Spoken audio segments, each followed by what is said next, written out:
Datang senang sekalian, hari ini Sentong Channel sebagai salah satu cikal bakal portal berita online membersamai kawan-kawan yang aktif dan peduli terhadap isu-isu yang saat ini menjadi perbincangan di ranah publik, yakni isu kebangkitan PKI. Kita bersama Mas Waljito, koordinator dari Forum Komunikasi Ormas dan Relawan DIY. Baru saja mengadakan aksi di Pasar Seni Gabusan ya Mas, terkait tentang deklarasi masyarakat anti PKI. Mari kita kaji lebih dalam bersama Mas Waljito. Mas Waljito, mengapa Anda mengadakan aksi kaitannya dengan perlawanan terhadap PKI di Bantul, dan apa betul sih PKI itu betul-betul ada atau hanya rekayasa atau ilusi zaman Orba, zaman Pak Harto dulu? Monggo Mas Waljito. Ya, jadi kalau kita bicara mengenai PKI khususnya adalah komunisme, sebenarnya sesuai dengan kondisi saat ini. Jadi komunisme itu seperti COVID Corona. Dia tidak nampak, tetapi sebenarnya faktanya ada, dan itu perlu diwaspadai. Kalau pertanyaannya kenapa dilaksanakan di Bantul, ya Bantul merupakan bagian dari daerah istimewa Yogyakarta, di mana kalau kita melihat histori sejarah di tahun 1955 itu Partai Komunis Indonesia yang menang. Dan kemudian runner-up-nya adalah PNI, tapi PNI pun kalau digabung dengan partai-partai saat itu hanya 50%-nya, sehingga embrio komunisme yang ada di Yogyakarta atau Bantul ini sangat melekat gitu. Kemudian Bantul merupakan kota perlawanan, itu daerah perlawanan.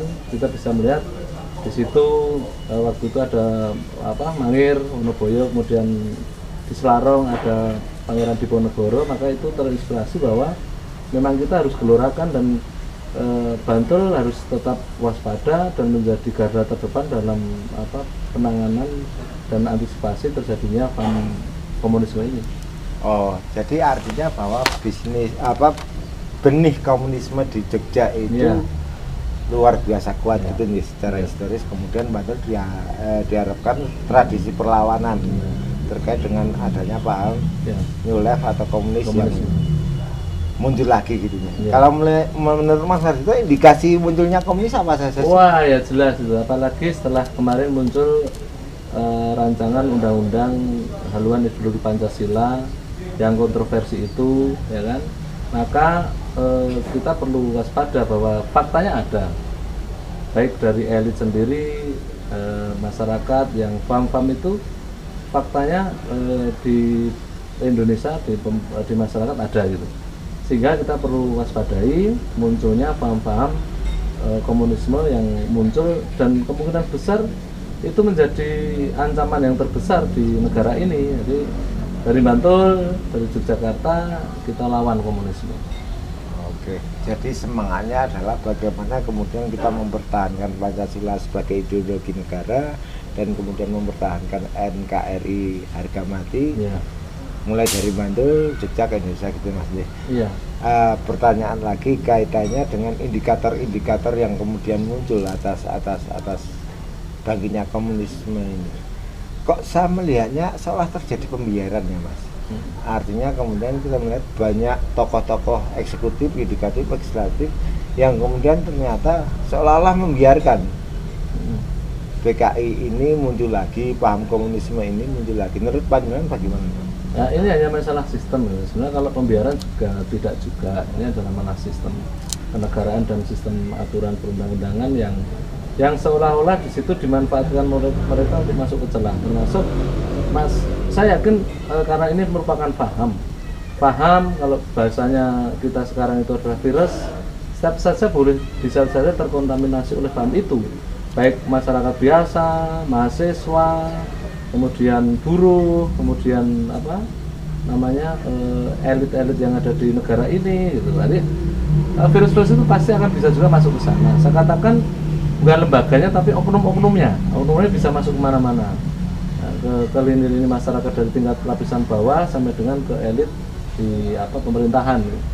Oleh karena itu gerakan ini adalah gerakan untuk mengingatkan, jika mereka itu memunculkan sebuah ide-ide yang berbau komunis, mengarah kepada degradasi terhadap Pancasila yang merupakan dasar negara, maka masyarakat harus siap dan mengantisipasi dengan gerakan-gerakan moral untuk mengingatkan, sehingga kita masyarakat, pemerintah juga waspada terhadap itu.